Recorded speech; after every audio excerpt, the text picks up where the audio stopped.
idea that's very popular right now in certain circles is the idea of creating yourself in order to be authentic. Well, I agree that there is definitely some merit to this idea, and I think that you do have to envision the type of person that you want to be in your life in order to work actively towards that. The way that I'm seeing it used is more this idea of kind of establishing a sort of performance in order to create yourself.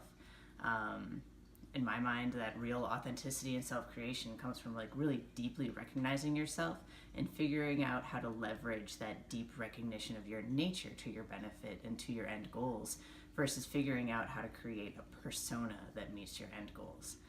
This might seem similar, but there really are some key differences. For example, there's a comment on one of the social media sites about my last video that said that I have feminine mannerisms. Now this commenter was definitely just pointing this out from like a statement of observation. There wasn't any judgment in it. And there's a point in time in my life where I really would have pushed back against that and said, no, there's nothing feminine about look at me, right? But think about it for a second, and I do have feminine mannerisms from like a culturally bound stereotype. I gesticulate with my hands, which is, thought of as being more feminine. I'm able to clearly speak about my thoughts and my feelings and my emotions and communicate those ideas clearly, and that also is seen as feminine. The fact that I am talking to a camera in this open way could even be seen as kind of a feminine mannerism. So I'm not going to argue that I have some of these culturally bound stereotypical feminine mannerisms, but what I do want to get down into is like, why do we look at them that way, and kind of what is natural versus put on. When I was younger and still trying to figure out who I was trying on a lot of hats and really struggling with this focus on external identification and being perceived as the type of person that I felt that I was. I didn't communicate this way. My body language was pretty different. I'm going to put in a video right here for you to check out some of my earlier vlogs. That's what works for you, but for me it's not that big of a deal. I don't have that much to bind. So basically, I was a grungy little metalhead who hung out with nothing but other grungy little metalhead dudes. I had nothing but male friends, and I really fit in very naturally in that social situation. In order to fit in that social situation, there was a lot of kind of self-moderation that went along with my mannerisms that at the time wasn't totally conscious. Looking back on it, I can see it as me kind of, trying to fit this persona, me trying to like fit in this group as a young person. But at the time, no, I didn't think that I was putting anything on at the time. I did think that I was just being myself. Interestingly, one thing that I noticed while I was on the path of kind of choosing identities over reality is that as I became perceived as masculine or male more often, I started to become more comfortable with myself in general, and my manner of communication stopped being quite so tight, and I started to open up a little bit.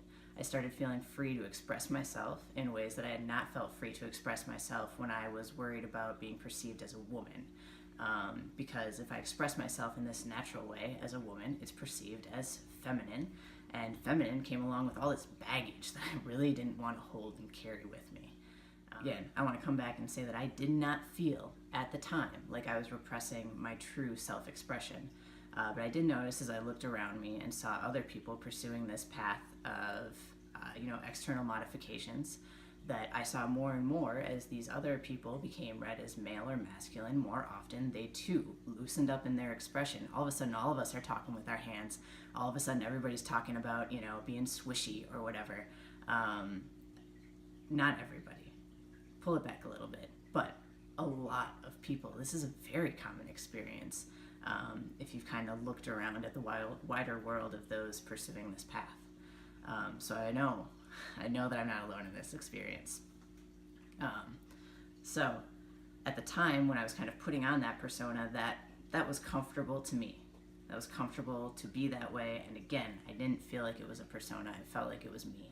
I have since in my life come to find out there are really two types of this comfort, right? So there's one that comes from the ease of fitting in, blending in, being easily understood within a cultural narrative. And then two, there's a comfort that comes from deeply knowing yourself and being comfortable with who you are on that deep internal level and being true to that self. So the former I've found to be a really shallow version of comfort, and eventually it'll lead to, deep turmoil. So you've got this shallow comfort of fitting in society, but eventually you'll find this deep turmoil of, oh, do I have to keep putting on this performance?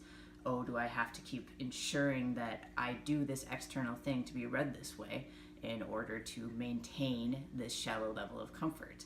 On the other hand, truly knowing myself gives me a very deep sense of comfort and satisfaction, but at the same time, there's a lot of surface level difficulties. I run into issues where people don't understand me right away, where I am confusing to people, where people can't figure out where to put me, how to place me, or how to understand me easily. And it takes, like I said, a lot of giving of myself in order to be understood the way that I want to, and it takes patience on my end. But it's coming from a place of deep self-knowledge and deep comfort with myself. Along these lines, as I've become an adult and I've mindfully focused on deeply knowing myself outside of societal expectations, I think that my mannerisms have probably become more stereotypically feminine, and I haven't fought that. I think it's important that I haven't fought that.